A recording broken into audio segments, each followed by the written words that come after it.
Okay, this is honestly really impromptu. A man. Invincible is different.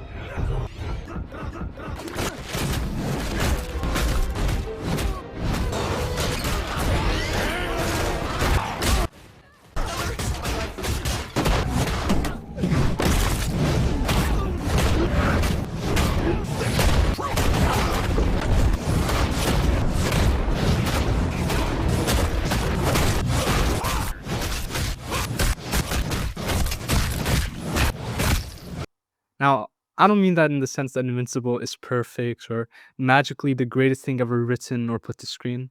What I mean is, it hits a very specific chord that I feel like most other shows in this space just miss.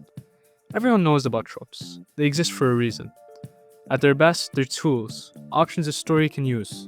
But way too often, especially in superhero media, they just become templates that get copied over and over and over and over again.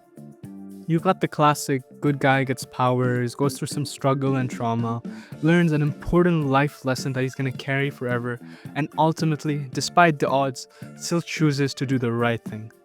But even the subversive version of that has become just as predictable. Dark worlds, corrupt heroes, broken systems.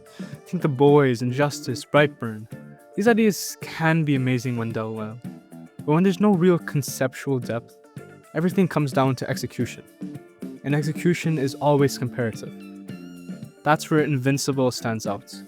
On the surface, it looks like a mix of all those tropes. Hero society? Check. Shady government agency? Check.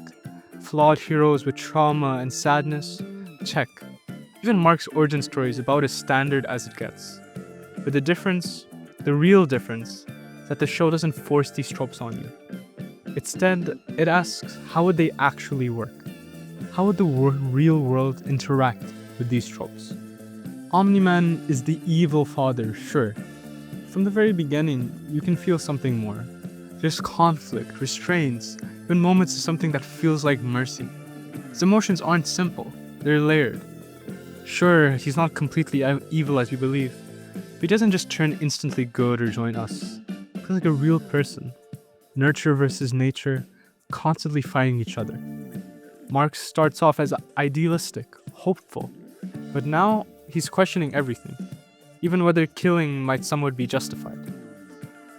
Oliver is definitely a good person, but even then, there are moments where he makes you stop and think, really question what's going on in his head.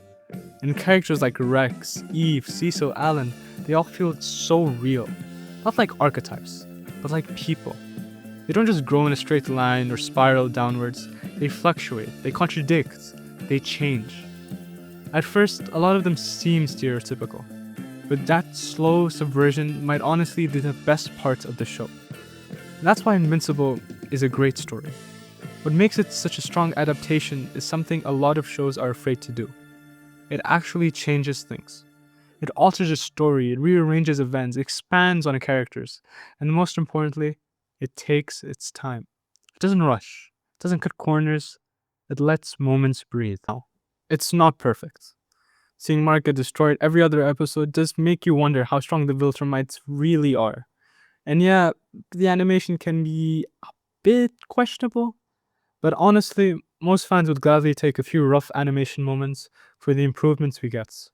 Amber's whole character shifting, Nolan's expanded flashback, and the entire added plotlines like the one with Damien Darkblood. In the end, Invincible works because it treats its world and its characters like they're real.